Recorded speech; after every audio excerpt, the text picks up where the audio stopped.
Hi, I am Pastor Oliver B. Johnson in North Preston, and this is my wife, Juanita. And I'm here just to reflect on or to share with you some of the history of the Preston area, and particularly North Preston is where my family was born or started from, and to give some history of our community and the area, and to clear up a lot of the false information that has been said about the Preston. Almost everything that you get about North Preston, they're always thinking about negative, saying that they're crime and murder and all this type of stuff, robbery. Well, we don't have robbers around here going around in our community or something like that. But it's just to give people some real, true information about our community. And most of our history that you hear in North Preston or in the Preston area is oral. A lot of people just got written material, but our people at the time when we were forbidden to read, the ancestors were forbidden to read and have any education. We had to go by the oral information that passed to us by our ancestors. And we are proud of what was shared with us.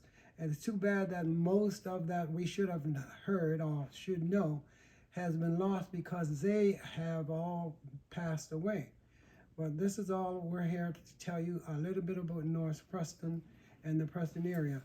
The Preston area, black people landed here in Nova Scotia back in the 1700s.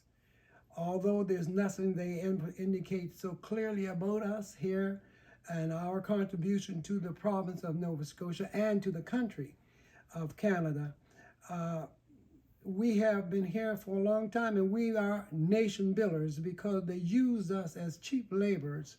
You had black people coming here as slaves. You had some were slaves, some were refugees, and who came here as United Empire Loyalists, and that's how we got to be here.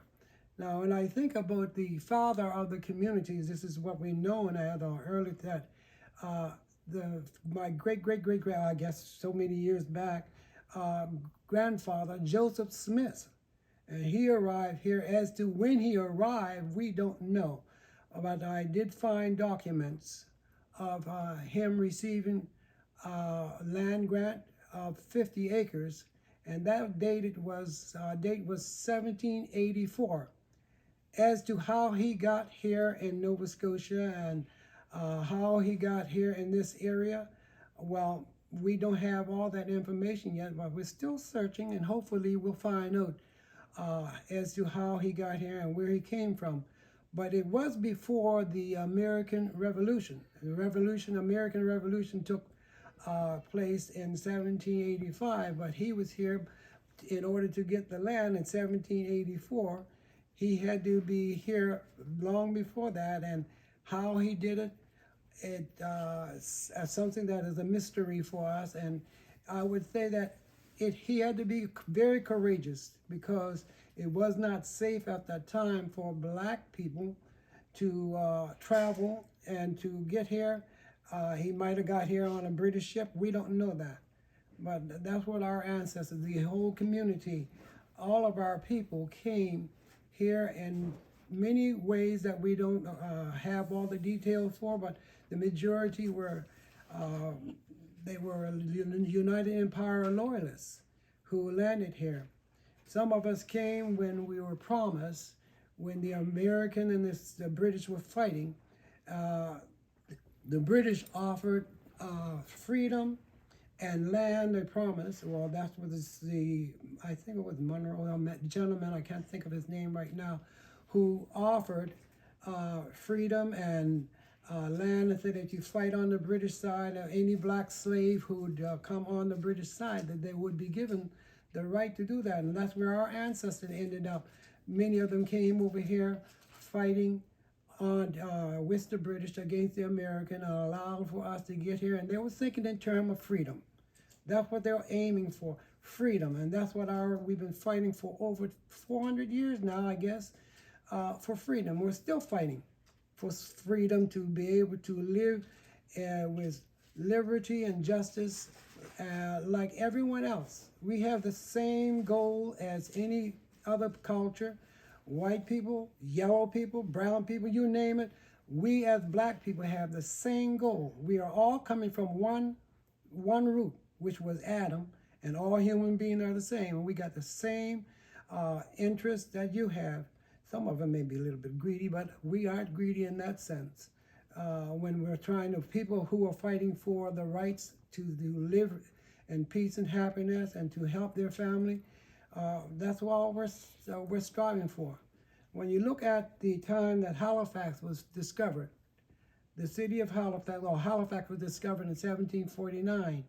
And I did run across a book sometime when I was younger about the people, how they got here, and the Preston area was settled about maybe 8 years later, about 1758 or something like that, the Preston area. It was called the Township of Preston. And our people were in this area, and they were more than here. They were also in Lawrencetown. Lawrencetown and the Township of Preston stretched from Prince Albert Road all the way to Muscatawbin. And somehow, whatever happened, that our people were just pushed back into little corners and wherever we are now. And I guess you could look at the North Preston is one of the only communities, or maybe the only black community almost from the original form, that is not being surrounded. They're being enhenced right now. The land is being enhanced. People trying to encroach on the land from all around, and they're making developments around. And you have communities like our neighboring community, East Preston, which was further down the road to a bridge in Lake Echo and so forth. And you look at the sign, has been moved up to Bell Road, and making the community and taking the land that belonged to the people in the Preston. The scene that they are taking it away from the people, and our community boundaries are smaller. When you go to look at the black community in the Nova Scotia, especially in the Halifax-Dartmouth area, which I'm more familiar with, I look at places like Beachville, Lucasville, Cobequid Road, all those towns, all those little communities, they are all seem to be fading out because everybody else is moving in on the land. And the black community and our culture, where you look at places like Quebec and the indigenous people are talking about protection of their culture. Well, right now, nobody is concerned as we are about protecting our heritage, our culture, and the Preston area is in danger of being wiped out if we don't take a stand and press to the government to make sure that we do own and have our property here. One thing that has been broken by the people who brought us here, or who invited us to come here, and we came here as refugees, and the people who invited us were the British, who pointed out to us about land rights. Well, we've been here, and only few of the black people who landed here in the Preston area got legal titles at that time when they came here. And when you look at the history during the time of Governor Wentworth and Governor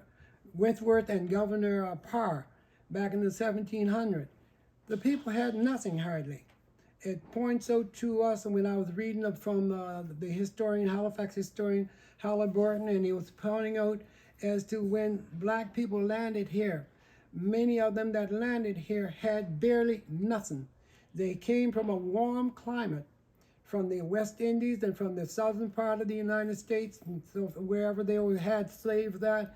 And these people came here barely with anything on. They wasn't properly dressed, for the climate here is cooler than down and colder than down in the southern part of the United States.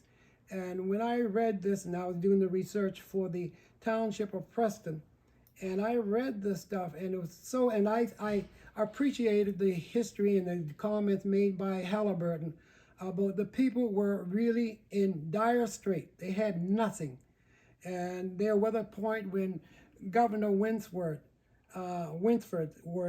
he went to the army and requested on behalf of the people some of the army ration in order to feed the people and to clothe them in order for them to survive.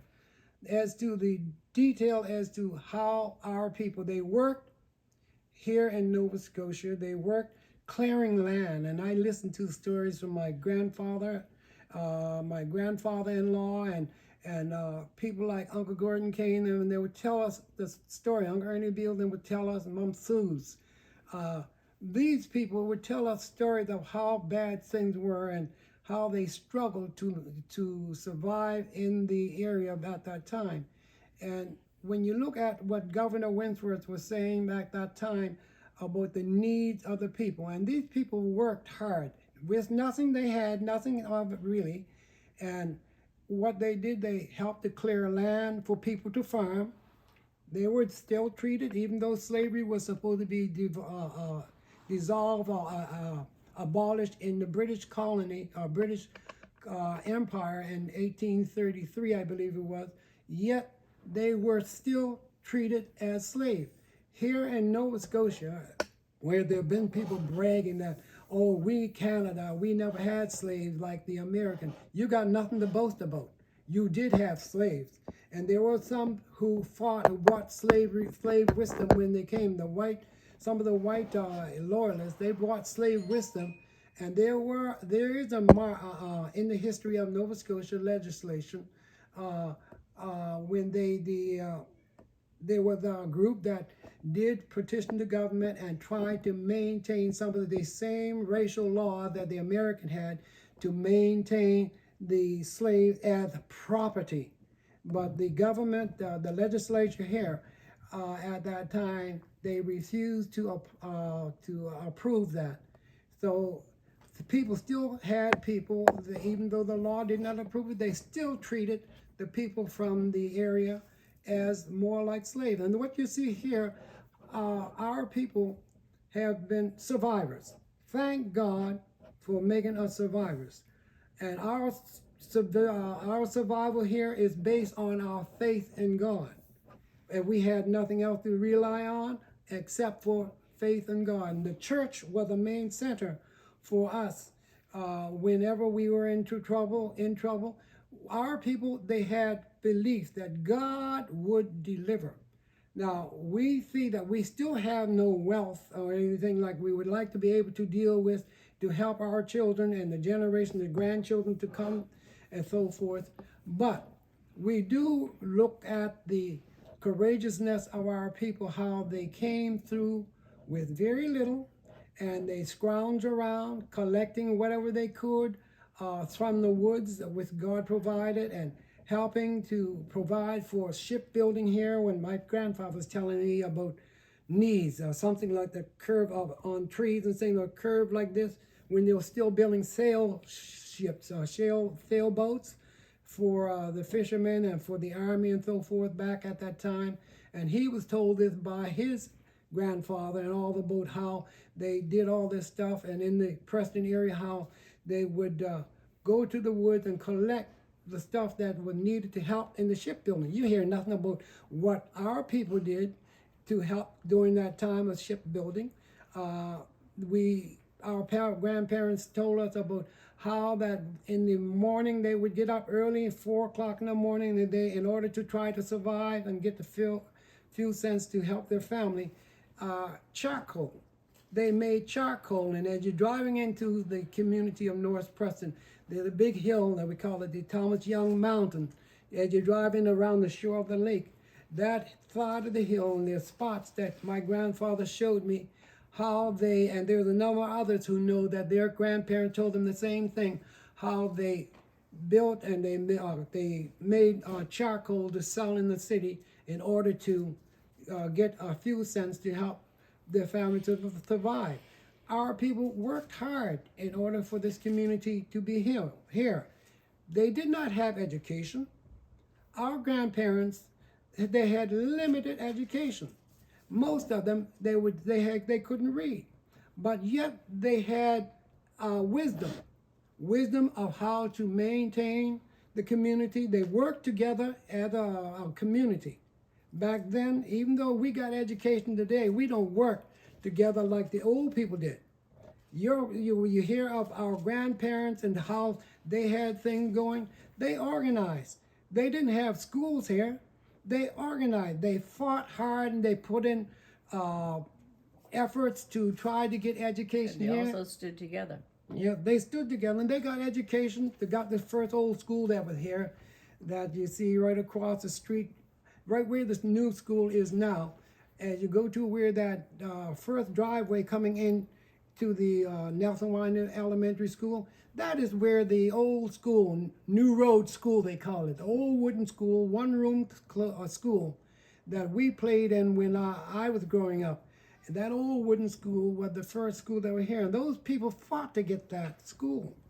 And the people were willing to do whatever they could. Like you had people who donated to help to get the school here, like the Nelson Winder. The name of the school now is Nelson Winder. The new school is Nelson Winder. I learned from the elders in the community that the land was given by Mr. Nelson Winder for the school to be built there. And I listened to a lot of stuff, and some others contribute land for the other school on the hill. That when later on the other school on the hill, they gave. They didn't have much, but they gave in order to try to get education here. I understand, like people like my grandmother, who pointed out that she didn't get. They would say, "I didn't get any learning," but she said she went to school and she got 1 year of schooling, grade 1 year of schooling, and she became the first janitor in the school. And they did whatever they could to try to get education and to help our community to survive. Our people were, what do you call that? Sometimes they were neglected to the point that, and even had some of our own people condemning certain communities. You get, what do you call it? Sort of rivalry between the community, and they used to look down on one another or whatever the case may be. But they had that type of thing going on, but yet they came back to church. Church brought them back on center, and they worked together to get the community up and moving. Even before Richard Preston came to here, to the Preston area, this community was here. Our Preston area, we are not named Preston after the Reverend Richard Preston. Before he came, this was the Township of Preston, and our people were still surviving. Like you had I think one of the founders in East Preston was Mr. Stratton, John Stratton, and these people, they worked. All those named special people, like you had the Brookses and the Collies and the Diggs out in East Preston here, and you had in the Preston area, North Preston, you had the Smiths, the Downey, the Beals, and the Johnson, the Freight, whatever you had. You had all the Canes, and all these people, they worked together because they knew that we were all in the same predicament.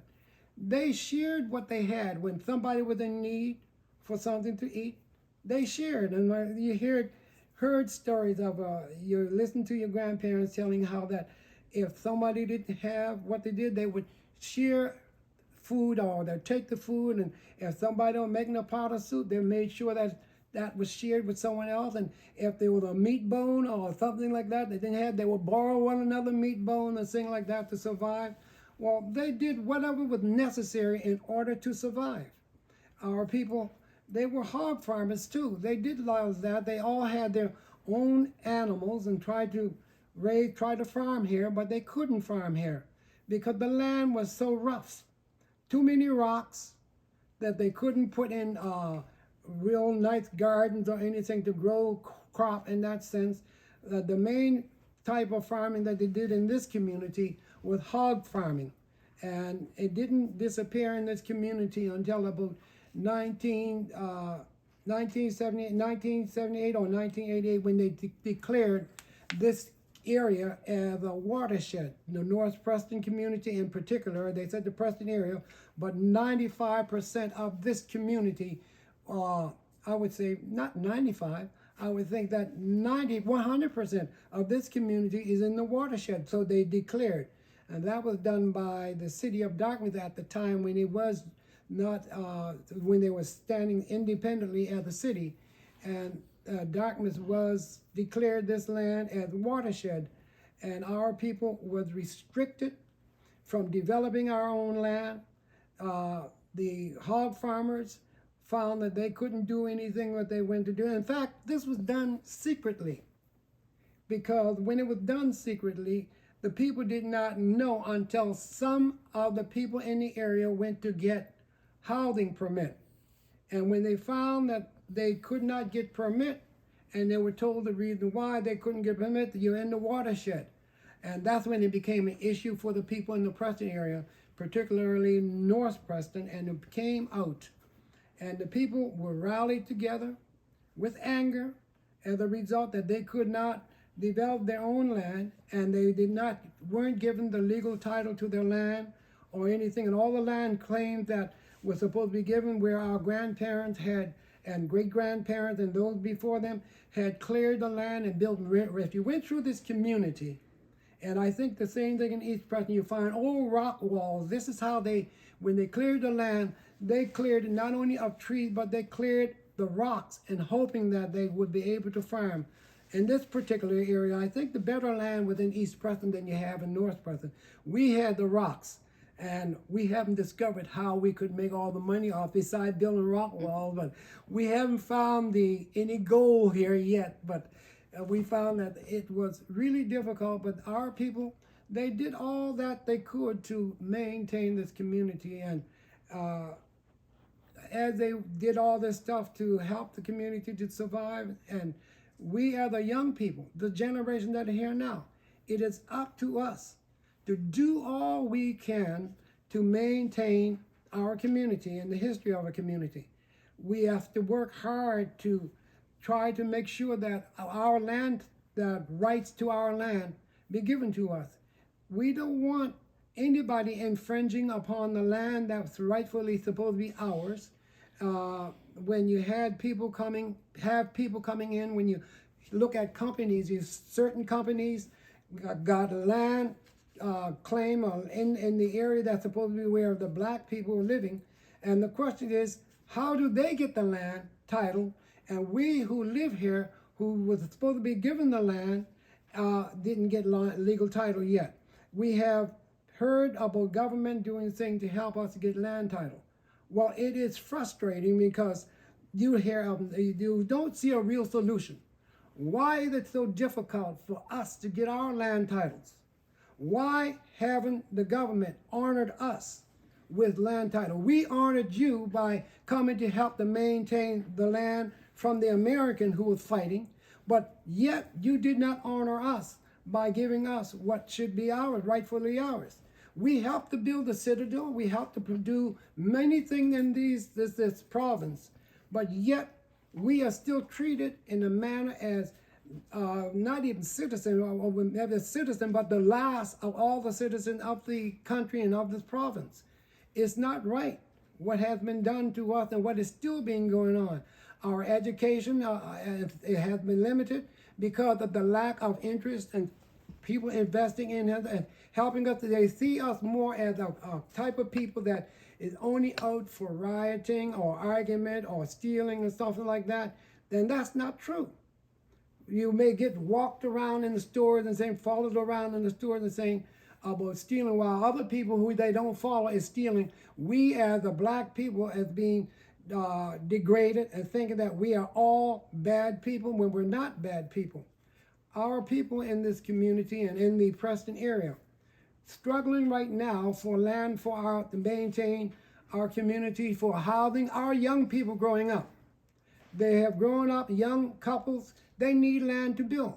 And yet, the land that is around us, somehow they're saying it's crown land. If it's crown land, how did it get to be crown land when it was supposed to be given to us as the people of the Preston area? This is what is contradictory to us, is that these type of things that have happened, and everybody's been making promises to us for too long, and nobody has come up with the real solution of giving us what rightfully ours. What makes me also angry is that when we look at what has been happening to the other people that has come into this country, we watch other people of all other culture who were put into into camps, during the time of the wars and so forth like that, apologies was given, and the restitution was given to them.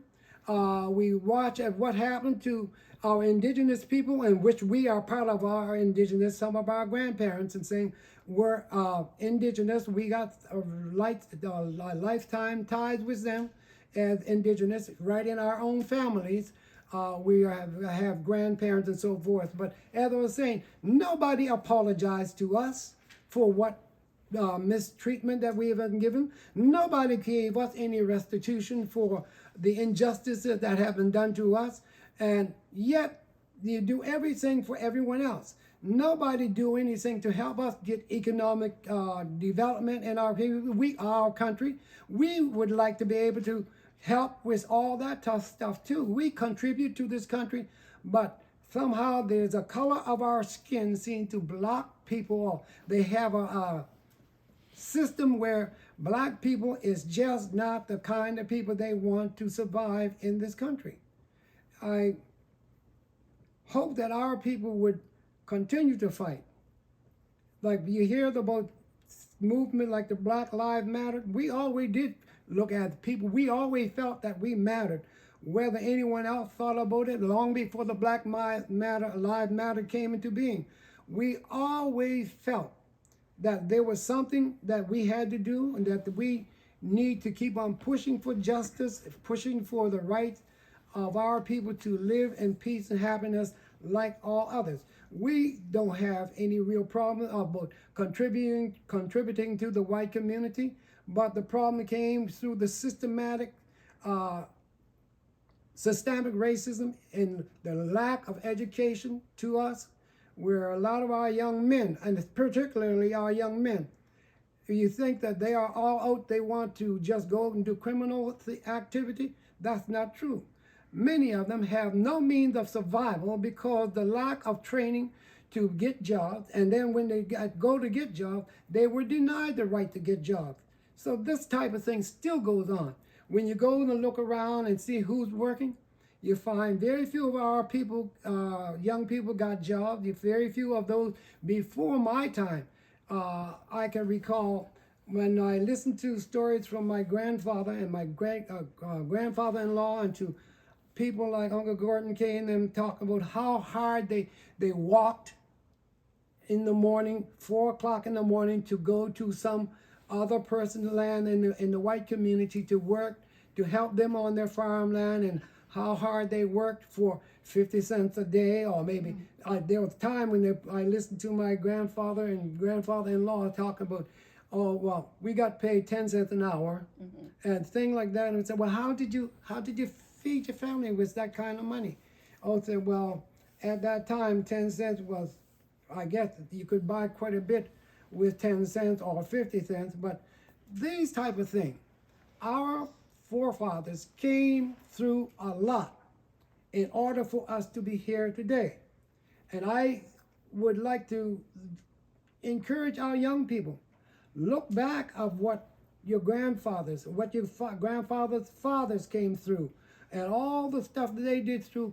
They did all this, and they suffered all the hardship so that you could survive. Now it's up to you to do something to help this community to survive. Some of you got children, and you need to do all you can to help your children to get good education, to get good jobs, to be able to maintain our community. When you look at the thing that are happening, most of our elderlies, they're passing away. Unless you do something to maintain who we are and be proud of who you are, then we will never survive. That's what it says. No, we would never survive in this community. It's up to you young people to pick it up and carry the animal